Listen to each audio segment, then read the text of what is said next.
좋으신 우리 주님께서 베풀어 주시는 은총이 여러분들과 함께 하시기를 간절히 기도드립니다. 우리 지난 주일 맥추감사 주일을 보냈는데요. 지난 한 주간 감사가 넘치는 한 주가 되셨을 줄로 믿습니다. 오늘 본문은 이사야입니다. 66장의 긴 성경인데요. 1장부터 39장까지는 심판에 대해서 말씀하고 있고 40장에서 66장까지는 회복에 대해서 말씀하고 있습니다.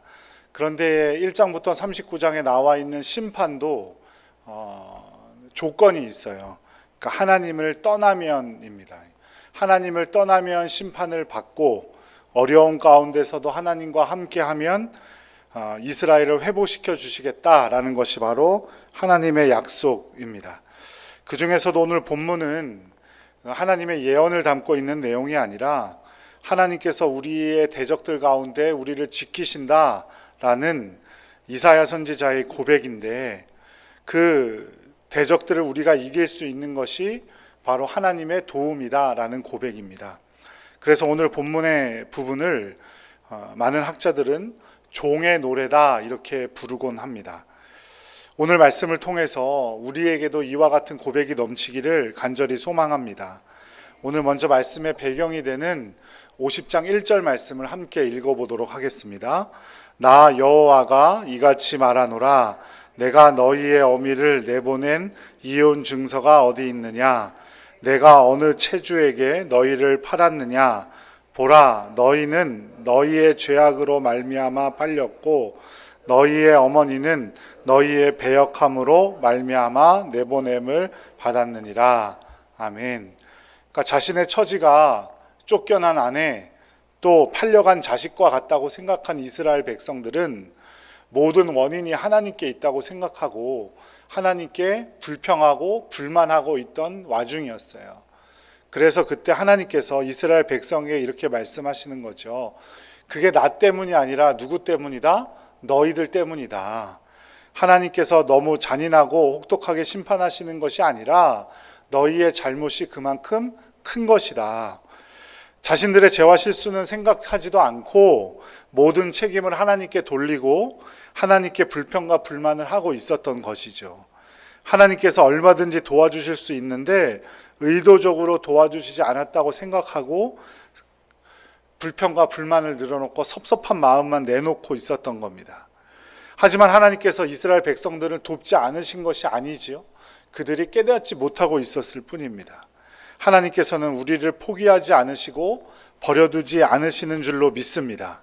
이렇게 불평불만이 터져 나올 수밖에 없는 상황이지만 그럼에도 불구하고 이사야 선지자는 하나님은 우리를 도우시는 분이라고 고백하고 있습니다. 이사야 선지자는 어떻게 하나님께서 우리를 도우시는지 고백하고 있는지를 오늘 말씀을 통해서 은혜 받기를 간절히 바랍니다. 그렇다면 하나님께서는 우리를 어떻게 도우시느냐? 첫째로는 학자들의 혀와 길을 주시겠다고 약속하셨어요. 이사야 50장 4절 말씀 함께 읽어보겠습니다. 주 여호와께서 학자들의 혀를 내게 주사 나로 곤고한 자를 말로 어떻게 도와줄 줄 알게 하시고 아침마다 깨우치시되 나의 길을 깨우치사 학자들 같이 알아듣게 하시도다. 아멘. 여기서 번역한 학자들이란 뜻은 원래의 뜻은 배운 자들이란 뜻인데요. 이사야서 안에서는 이 단어가 언제 쓰였냐? 이사야 선지자와 이사야 선지자의 제자들을 가리킬 때 사용되던 말이에요. 그러니까 하나님의 선지자들을 언급할 때 이렇게 배운 자들, 학자들이란 단어를 썼다는 거죠. 그러니까 단지 지식에 뛰어난 사람들, 우리로 지금으로 따지면 박사님들, 교수님들 말하는 게 아니고 하나님께 순종함으로 하나님의 지혜를 가지고 있는 사람들을 언급하고 있는 거예요. 그러니까 하나님께서는 우리에게 선지자의 귀와 혀를 주셔서 우리를 도우신다라고 말씀하고 있는 거죠. 그런데 혀와 귀는 뭘 의미할까요? 혀는 하나님의 말씀을 의미할 테고 귀는 하나님의 음성을 듣는 바로 기도를 의미하는 겁니다. 하나님께서는 지혜 있는 자의 말씀 또 기도를 통해서 우리를 돕고 계신다는 사실을 꼭 기억하시기 바랍니다. 또 곤고한 자들이라고 표현하고 있는데 바로 소망을 잃은 이스라엘 백성들을 의미하는 겁니다. 즉 이거를 다 종합해 보면 하나님께서는 소망을 잃은 자들에게도 하나님의 말씀과 하나님을 향한 기도로 도움을 주신다는 의미가 되는 겁니다. 그 도움이 얼마나 큰지 이사야 선지자는 온갖 모욕과 수치도 이길 수 있는 능력이 된다라고 말하고 있습니다. 6절 말씀을 함께 읽어보죠.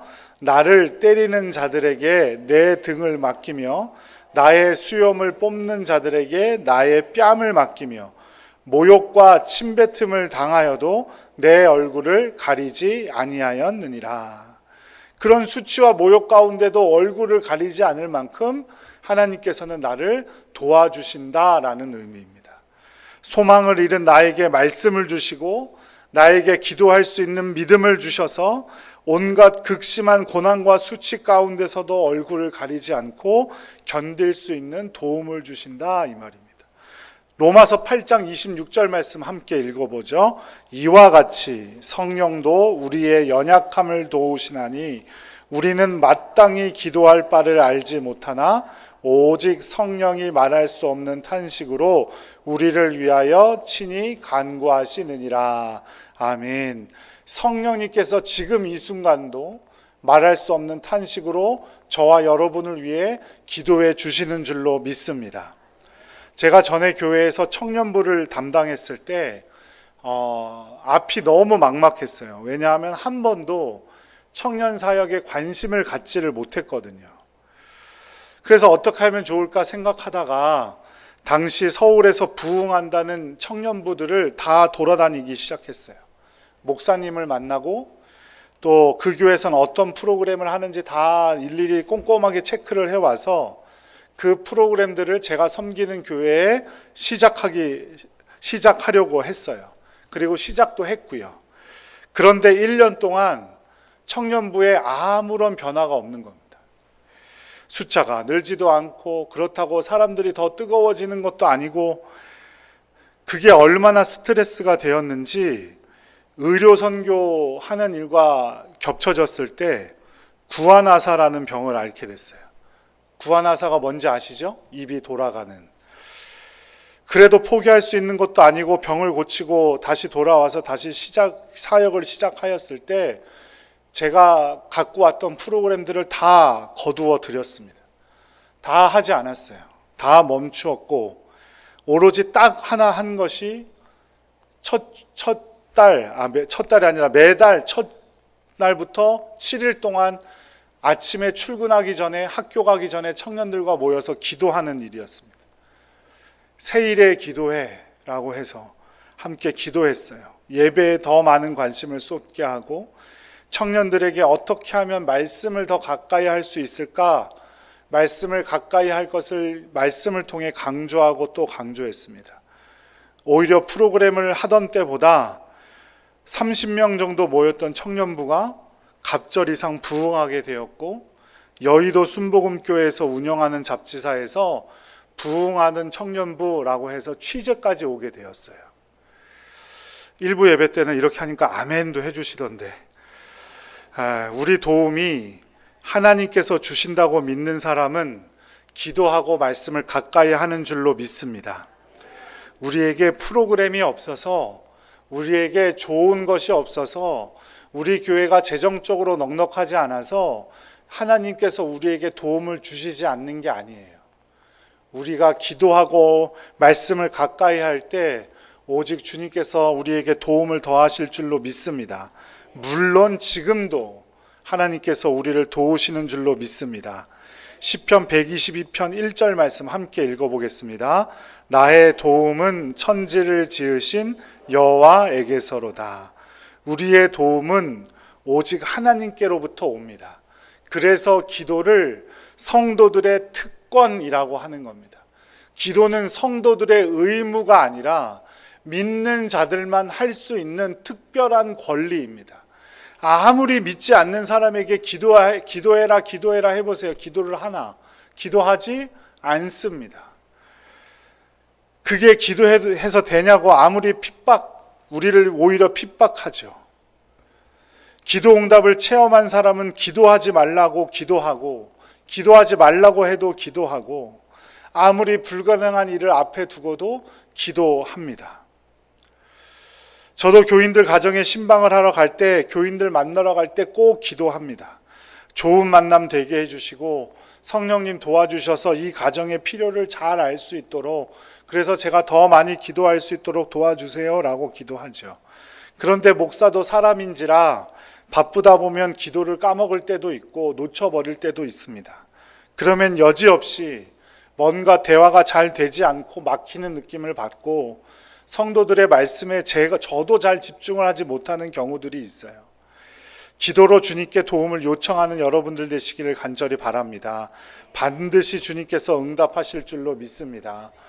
우리 선호도 와 있고 채범이도 와 있는데 어린 아이들이 기저귀가 축축하다고 울면 아이들에게 흠이 됩니까? 아이들에게 흠이 돼요? 당연한 거지요. 아이들이 기저귀가 축축해지고 배가 고프면 우는 거는 당연한 겁니다. 엄마를 찾는 것, 아빠를 찾는 것 당연합니다.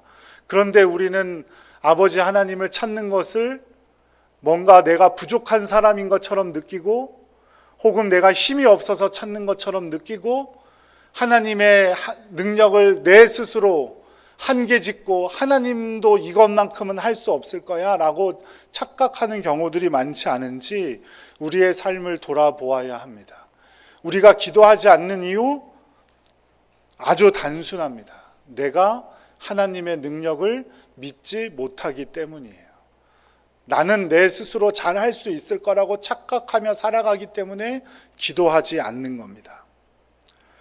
시편 30편 10절 말씀을 함께 읽어보겠습니다. 여호와여 들으시고 내게 은혜를 베푸소서. 여호와여 나를 돕는 자가 되소서 하였나이다. 여호와여 들으시고 라고 할 때 무엇을 들어달라고 하는 거겠습니까? 기도를 들어달라고 하는 거겠죠. 내가 기도할 때 하나님께서 은혜를 베푸시고 나에게 도움 주신다는 것을 믿고 있기 때문에 내 기도를 들어달라고 하는 거예요. 하나님께 요청하고 간구하는 일 창피한 것 아닙니다. 작은 것에서부터 기도하고 간구할 때 주님께서 응답하실 줄로 믿습니다. 종교개혁가인 마틴 루터가 작사 작곡한 찬송가 585장 2절의 가사가 이렇습니다. 내 힘만 의지할 때는 패할 수밖에 없도다. 힘 있는 장수 나와서 날 대신하여 싸우네. 주님께서 우리를 대신하여 싸워주실 줄로 믿습니다. 마틴 루터가 1517년 95개조 반박문을 내걸고 가톨릭의 개혁을 부르짖었을 때 많은 가톨릭 성주들과 교황의 군대들이 마틴 루터를 죽이려고 했습니다. 겨우겨우 마틴 루터를 돕던 한 성주가 몰래 숨겨주어서 마틴 루터가 탑에 숨어들게 되죠. 거기서 탑의 체험을 하게 되고, 거기서 마틴 루터가 숨어서 했던 일이 무엇이냐면 라틴어로 쓰여져 있던 일반 백성들이 읽을 수도 없는 성경책을 독일어로 번역하는 일이었습니다. 하나님께서 자신을 도우신다는 믿음으로 말씀을 더 많은 사람들이 볼 수 있도록 한 것이고, 이 개혁의 사건이 성공하기 위해선 더 많은 사람들이 하나님의 말씀을 가까이 해야만 한다는 믿음이 있었기 때문입니다. 말씀은 우리의 구체적인 상황 하나하나를 알려주진 않죠. 하나님 직장을 옮기는 게 좋겠어요? 안 옮기는 게 좋겠어요? 하나 둘 셋 하고 성경 탁 피면 거기에 그만둬라 그만두지 마라 그렇게 적혀 있는 것은 아니에요. 하지만 성경은 우리의 삶의 원리를 알려줍니다. 하나님의 지혜로 이 땅을 살아가는 원칙을 알려주는 거예요. 하나님께서 그렇게 우리를 말씀으로 도우실 줄로 믿습니다. 우리가 지금은 힘들고 어려울지 모르나 하나님의 영광 가운데, 하나님의 나라 가운데 영원토록 살 수 있게 되는 것 하나님의 도움인 줄로 믿습니다. 내 힘으로 살다 보면 지치고 넘어질 수밖에 없어요. 하지만 하나님께 내 인생의 운전대를 맡기고 주님께서 운전하시는 대로 걸어갈 때 우리가 성공하게 되고 승리하게 될 줄로 믿습니다. 이건 그냥 운명론과는 다릅니다. 그저 하나님께서 알아서 하시겠지 하고 그냥 놀고 먹으라는 말이 아니에요. 내 삶에서 최선을 다하며 하나님의 길을 구하는 기도하고 하나님의 길을 찾을 수 있는 말씀을 가까이 할 때 하나님께서 우리가 노력하는 것들 반드시 이룰 수 있도록 도우실 줄로 믿습니다. 말씀의 원리대로 우리를 도우신다는 믿음으로 살아갈 때 우리를 처음부터 끝까지 도우시고 좋은 길로 인도하실 줄로 믿습니다. 그러므로 지금 당장 우리 주님을 내가 볼 수 없고 만질 수 없을지라도 주님께서 여러분을 떠난 것이 아니라 지금도 우리 곁에 말씀과 기도로 도우시고 말씀과 기도를 통해서 우리에게 지혜 주시고 그 지혜를 통해서 우리의 삶의 원리를 깨닫게 하시고 하나님의 길로 인도하실 줄로 믿습니다.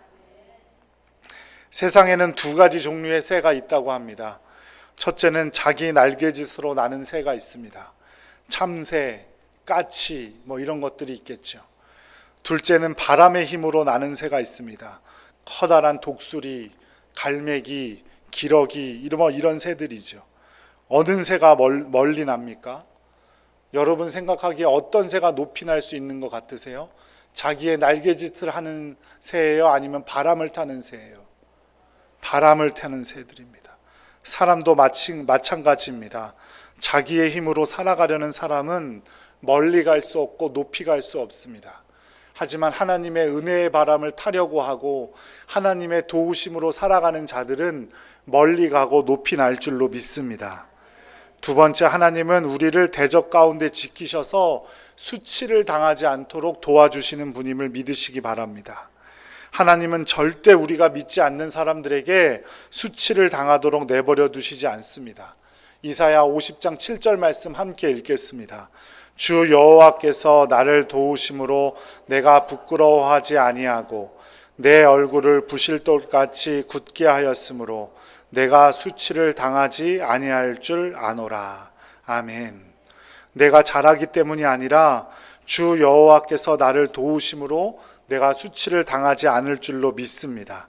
하나님께서 도우시지 않으면 우리는 수치를 당하고 어려움에 빠지게 됩니다. 오늘 우리가 사는 세상이 만만한 세상이 아니죠. 그 가운데 하나님께서 나를 도우시기에 이 세상을 이길 수 있는 줄로 믿습니다. 시편 118편 13절 함께 읽겠습니다.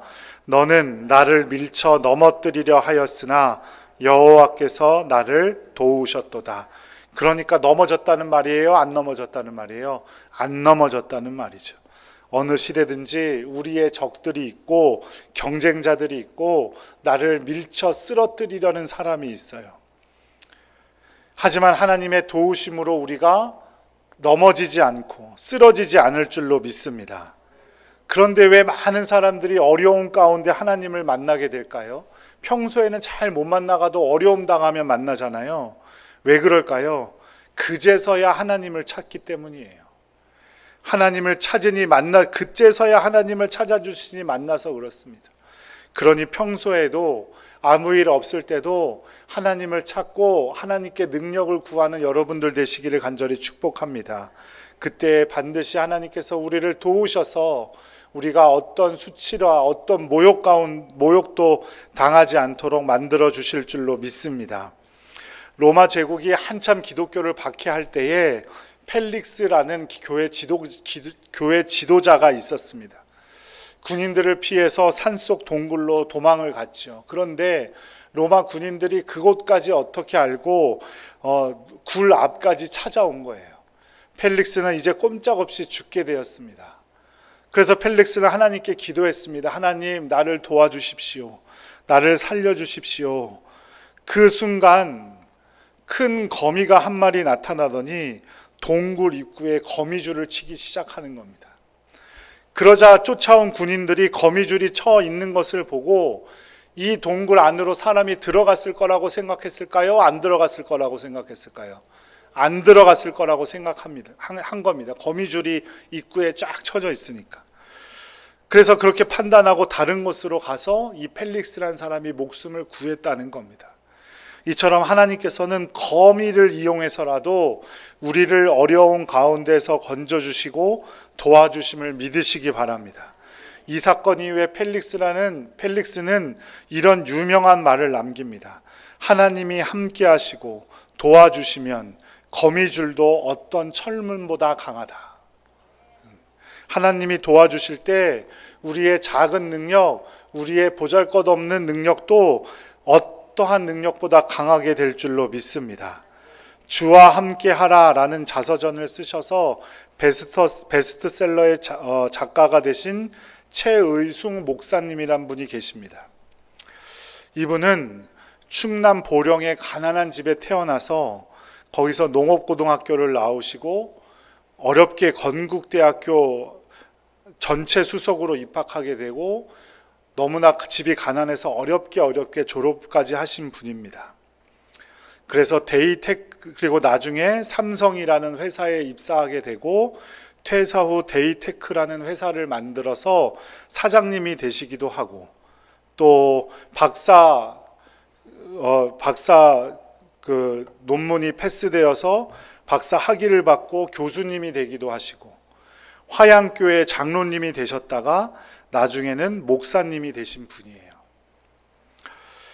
이분이 유명해진 게 데이테크라는 회사를 운영하던 시절 대우그룹의 부도로 119억 원을 고스란히 자기의 손해로 받아들이게 되었는데 그럼에도 불구하고 직원들의 월급만큼은 끝까지 챙겨주었다는 소식으로 유명한 분입니다. 이분이 대학교를 졸업하고 나서 삼성그룹의 입사를 위한 시험을 보기 위해서 기차를 타고 서울로 올라가는데 기차역 안에서 그 잡지 파는 신문 파는 곳에서 신동아라는 잡지가 눈에 확 들어오더래요. 그런데 그 잡지가 이렇게 800페이지 넘을 만큼 두꺼운 잡지예요. 근데 이분이 시험 치러 가니까 기차에서 뭐 해야 돼요? 시험 공부해야 되잖아요. 그런데 그렇게 그 잡지를 사서 봐야겠다는 그런 감동이 들더래요. 그래서 가진 돈도 얼마 있지 않았지만 겨우겨우 그 잡지를 사서 기차를 타고 그 잡지를 보는데 그 달의 특집 기사가 제3차 경제개발 5개년 계획에 대한 특집 기사였대요. 그 신문 기사를 유심히 살펴보다가 서울까지 와서 시험 장소에 도착해서 시험지를 받았는데 시험 문제가 무엇이었을까요? 아유, 어떻게 그렇게 잘 아세요? 제3차 경제개발 5개년 계획에 대하여 논술하시오라는 문제가 나왔더래요. 물론 당시가 그냥 일반 사람들이 보기에는 당시가 1960년대 중반 우리나라의 경제가 가장 큰 관심이고 또 그 중심에 경제개발 5개년 계획이라는 것이 있었기 때문에 뭐 누구나 예상할 수 있었던 것 아니냐, 그냥 우연 아니냐 이렇게 말할 수 있겠지만 이 목사님이 이와 같이 고백했습니다. 이와 같은 일은 학원에서도 못 배우고 어떤 정보력이 있는 사람도 알 수 없는 것인데 하나님께서 감동 가운데 자신을 도우셨다. 그래서 삼성에 입사하게 되고 삼성에서 그 배운 노하우로 데이테크라는 회사를 만들고 나중에 건국대학교 경제학 박사가 되고 대학원 교수가 되고 데이테크라는 회사는 6개 계열사를 거느린 대의 그룹이 돼서 그 산하에 있는 직원 수가 1000명이 넘었다는 거예요. 이분이 자신의 삶을 통해서 원했던 게 3가지가 딱 있으셨대요. 첫 번째는 박사가 되고 교수가 되고 싶다. 두 번째는 큰 대기업의 사장이 되고 싶다. 이 2가지는 이루었죠. 3번째가 무엇이었을까요? 전 세계에 100개의 교회를 짓고 싶다. 그래서 데이 미션이라는 단체를 만들었어요. 그래서 어려운 곳에 교회를 지어주었습니다.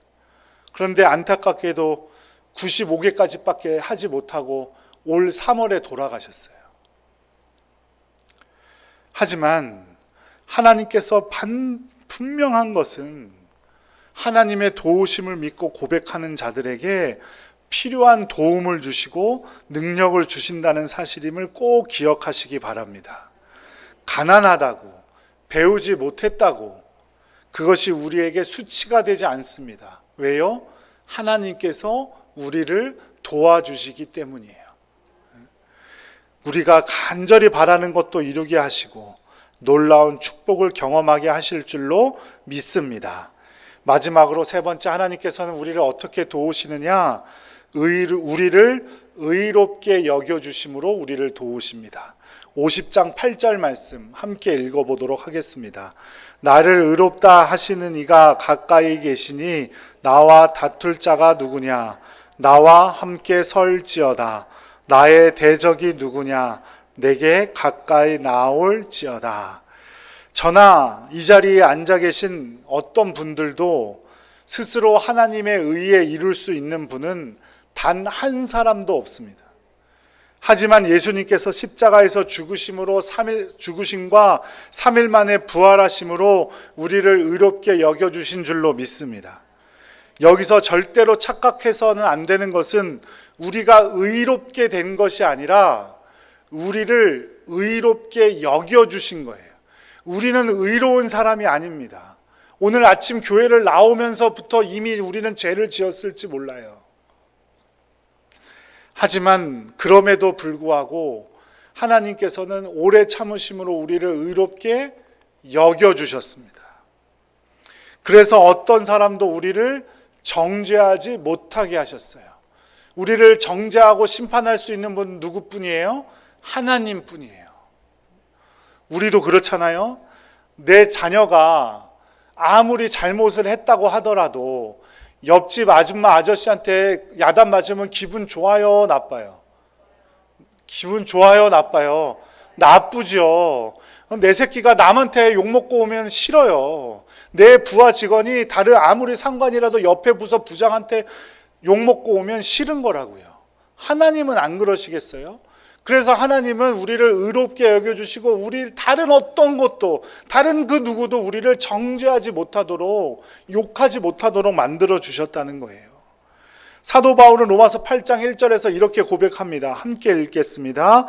그러므로 이제 그리스도 예수 안에 있는 자에게는 결코 정죄함이 없나니 우리를 정죄하고 우리에게 수치를 줄 것은 아무것도 없습니다. 왜냐하면 하나님께서 우리를 의롭게 여겨주시고 그를 통해 우리를 도와주실 것이기 때문입니다. 하나님께서 우리 보고 괜찮다고 하시는데 어느 누가 우리의 죄를, 우리의 잘못을, 우리의 능력 없음을 어느 누가 우리를 욕할 수 있겠습니까? 그러므로 일상 가운데 담대하게 최선의 노력을 하는 여러분들 되시기를 간절히 축복합니다.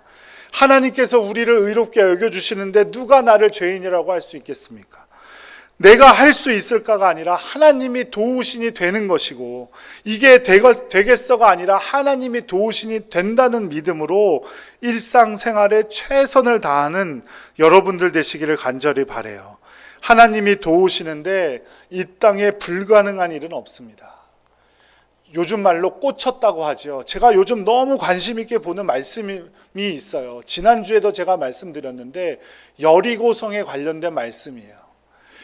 처음 하나님이 성을 돌라고 하셨을 때 모든 백성들이 예 돌겠습니다 하고 무너질 줄로 믿고 돌았을까요? 그랬을 것 같으세요? 저는 아마도 아닐 것 같아요. 뒤에서 분명히 궁시렁궁시렁 하는 사람들이 있었을 거예요. 이게 돈다고 넘어지나, 우리가 싸워야지, 이럴 시간에 무기를 하나 더 만들지, 다른 나라라도 끌어들여야 되는 거 아니야, 이러면서 궁시렁궁시렁 되면서 뒤에 따라오는 사람들이 있었을 거예요. 하지만 분명 그 중에도 하나님의 말씀을 믿는 사람들도 있었겠죠. 그래서 그 사람들이 궁시렁궁시렁 되는 사람들 데리고 끌고 가면서 그래도 하나님이 함께 하시니 될 거야, 하나님이 해보라고 하잖아, 하나님이 하라고 하시면 되는 거야 라고 궁시렁궁시렁 되던 사람들 억지로 끌고 갔을 거예요. 그럴 때 어떻게 됐습니까? 여리고성은 무너지고 그 사람들은 기적을 보게 된 줄로 믿습니다.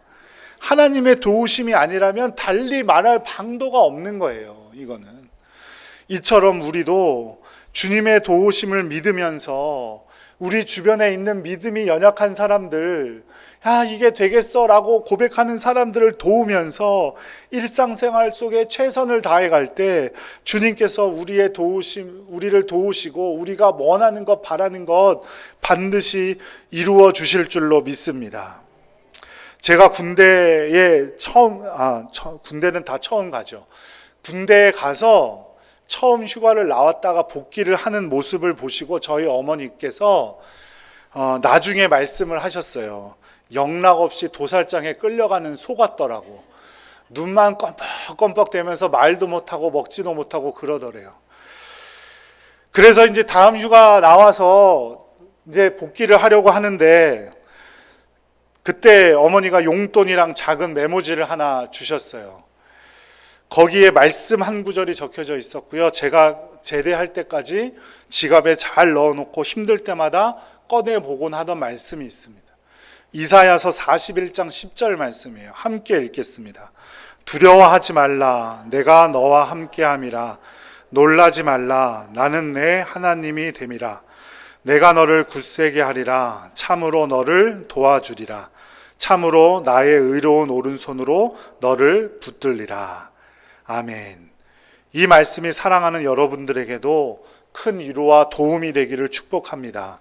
사랑하는 여러분, 인생의 무게는 절대로 가벼워지지 않아요. 인생의 무게는 나이가 먹어갈수록, 시간이 지날수록 점점 더 무거워지게 되어 있습니다. 인생의 짐은 지금이 가장 가벼울 때예요. 하지만 하나님께서는 그 무게를 혼자 짊어지지 않도록 지금도 우리를 도와주실 줄로 믿습니다.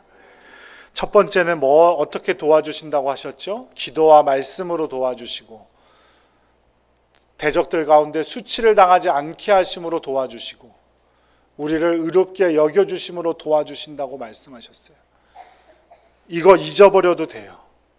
하지만 오늘 여러분들 돌아가실 때 꼭 마음에 새기고 돌아가셨으면 하는 것은, 이렇게든지 저렇게든지 하나님께서 우리를 도와주신다는 사실입니다.